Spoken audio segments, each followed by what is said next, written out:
अमरावती के पति की कुछ वर्ष पहले मृत्यु हो चुकी थी और उसका कोई बच्चा भी नहीं था। अमरावती अपने घर पर बिल्कुल अकेली रहती थी। कभी कभी अमरावती के घर उसकी बहन के बच्चे विपिन और रज्जो आ जाया करते थे। विपिन और रज्जो जयपुर में रहते थे। मम्मी, इस बार हम दिवाली अमरावती में मौसी के साथ उनके गांव में मनाएंगे। हाँ मम्मी, अमरावती मौसी बेचारी अकेले रहते हुए कितना बोर होती होंगी। और फिर हमने शहर की दिवाली तो बहुत बार देखी है, इस बार गांव की दिवाली भी देखना चाहते हैं। ठीक है, मैं तुम दोनों का रिजर्वेशन करवा देती हूँ। विपिन और रज्जो दिवाली से 7 दिन पहले ही अमरावती मौसी के गांव पहुंच गए। बच्चों, खाना खा लो। मैंने तुम दोनों के लिए दही बड़े बनाए हैं। मौसी, मुझे माचिस दे दो, मैं पटाखे बजाऊंगा। पटाखे घर के अंदर ही फोड़ना, बाहर पटाखे फोड़ने मत जाना। और एक बात का ध्यान रहे, अगर गांव में कोई औरत तुम्हें पटाखे देती है तो पटाखे मत लेना। क्यों मौसी? अगर कोई फ्री में पटाखे बांट रहा है तो पटाखे लेने में क्या बुराई है? बात दरअसल ये है कि हमारे गांव पर एक चुड़ैल का साया है। चुड़ैल के सामने अगर कोई पटाखे फोड़ता है तो चुड़ैल उसे उठा कर ले जाती है। गांव में कई बच्चे गायब हो चुके हैं, इसलिए मैं तुम दोनों को सावधान कर रही हूँ। चलो, अब तुम दोनों सोने जाओ। विपिन और रज्जो ने मौसी की बात को सीरियसली नहीं लिया।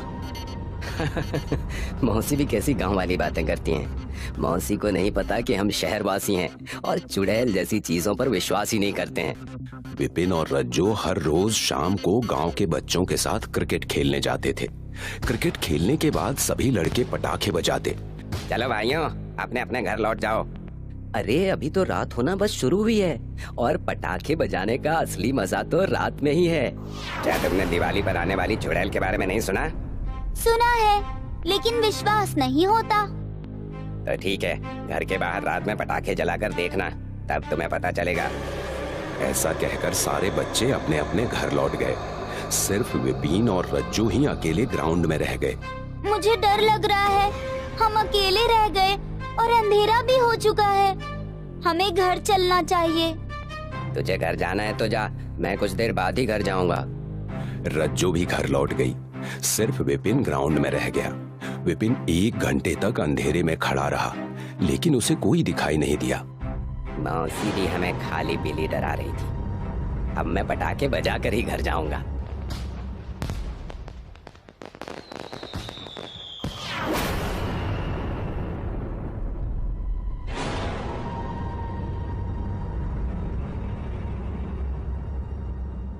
सुन छोटू, पटाखे ले जा, पटाखे आ मेरे पास। तुझे ज्यादा आवाज वाले पटाखे पसंद है ना? मैं देती हूँ तुझे। आजा मेरे पास और ले जा पटाखे। विपिन पर चुड़ैल की आवाज सुनकर एक सम्मोहन सा हो गया। वो चुड़ैल की तरफ चल दिया। आजा कमीने छोटू, मेरे पास आ। तुझे भारी भरकम आवाज वाले पटाखे देती हूँ। तुम सबने पटाखे फोड़े और मेरा बच्चा मर गया। मुझ गरीब का ध्यान किसी ने नहीं रखा। तुम सबको इसकी कीमत अपनी जान देकर चुकानी होगी। चुड़ैल ने विपिन के बाल पकड़ लिए और विपिन के सिर को जोर जोर से घुमाने लगी। तभी अचानक रज्जो और मौसी आग की मशाल लेकर वहां पहुंच गए। चुड़ैल गायब हो गई। विपिन, मैंने मना किया था ना कि घर के बाहर पटाखे मत जलाना। अगर हम दोनों समय पर नहीं आ पहुँचे होते तो चुड़ैल तुम्हें उठा कर ले जाती। मौसी, चुड़ैल अपनी गरीबी और अपने बच्चों के बारे में बातें कर रही थी। मुझे चुड़ैल के बारे में सब कुछ जानना है। पहले घर चलो, खाना खाओ, उसके बाद मैं तुम्हें चुड़ैल के बारे में विस्तार से बताऊंगी। तीनों लोग घर पहुंचे और खाना खाया।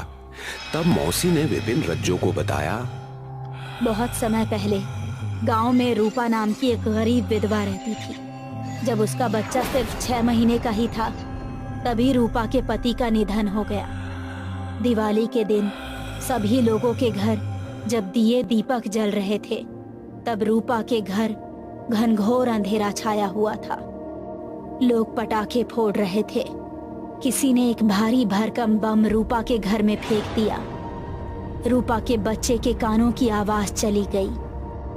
रूपा मदद मांगने गांव के डॉक्टर के पास गई, लेकिन रूपा के पास डॉक्टर की फीस देने के लिए पैसे नहीं थे, इसलिए डॉक्टर ने उसके घर आने से इनकार कर दिया। उधर किसी ने रॉकेट रूपा की झोपड़ी में छोड़ दी। झोपड़ी में आग लग गई और रूपा का बेटा जलकर मर गया। बेटे के मरने के बाद रूपा ने भी खुदकुशी कर ली।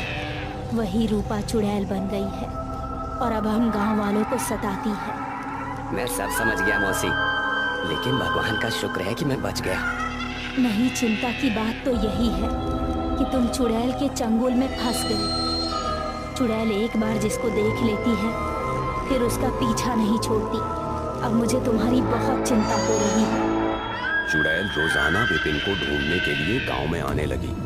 कहाँ छुपा हुआ है छोटू? बाहर निकल, तेरी मुंडी मिट्टी में रगड़ दूंगी। तुझे पटाखे जलाने का बहुत शौक है ना? अभी तेरे पैरों में आग लगा दूंगी, फिर देख कैसे रॉकेट की तरह तू आसमान में उड़ता है।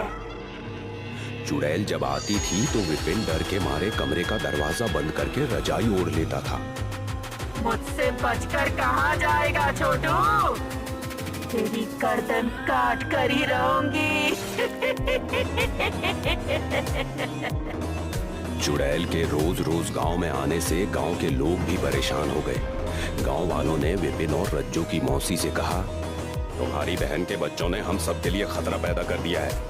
इन दोनों बच्चों को वापस शहर भेजो।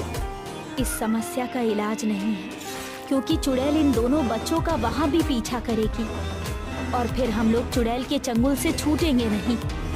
चुड़ैल कल किसी दूसरे बच्चे को निशाना बनाएगी। हम सब लोगों को मिलकर ऐसी योजना बनानी चाहिए जिससे हम हमेशा के लिए चुड़ैल से अपना पीछा छुड़ा सकें। मैं अपनी ससुराल गया था, वहाँ मैं एक बहुत ही पहुँचे हुए तांत्रिक से मिला। अगर हम गांव वाले उन तांत्रिक महाराज को गांव में बुला लाएं, तो हो सकता है हमें चुड़ैल से हमेशा के लिए मुक्ति मिल जाए। ठीक है, आप अपनी ससुराल जाकर तांत्रिक को बुला कर ले आइए। तांत्रिक का जो भी खर्चा होगा वो हम सब लोग मिलकर दे देंगे। जरा ये तो बताइए कि तांत्रिक का नाम क्या है? तांत्रिक का नाम हलवा सिंह है। ये तो किसी हलवाई का नाम लगता है। हलवा सिंह तांत्रिक को बुलाया गया। मैंने अपने अंतर ध्यान की शक्तियों से पता लगाया है कि चुड़ैल को एक शक्तिशाली रॉकेट से मारा जा सकता है जिस पर ओम लिखा हुआ हो। ऐसा रॉकेट जब चुड़ैल की नाभि पर लगेगा तो चुड़ैल जलकर मर सकती है। सभी गांव वालों ने मिलकर एक शक्तिशाली रॉकेट तैयार किया जिस पर बड़ा बड़ा ओम लिखा हुआ था। उस रॉकेट को विपिन रज्जू की मौसी की छत पर फिट किया गया। एक रात चुड़ैल गांव में आई तो तांत्रिक ने इस रॉकेट में आग लगा दी। रॉकेट जाकर सीधे चुड़ैल की नाभि पर लगा और चुड़ैल हमेशा के लिए मर गई। गांव वालों, ये चुड़ैल भले ही मर गई हो, लेकिन हमें ध्यान रखना चाहिए कि इस तरह की दूसरी चुड़ैल पैदा ना हो।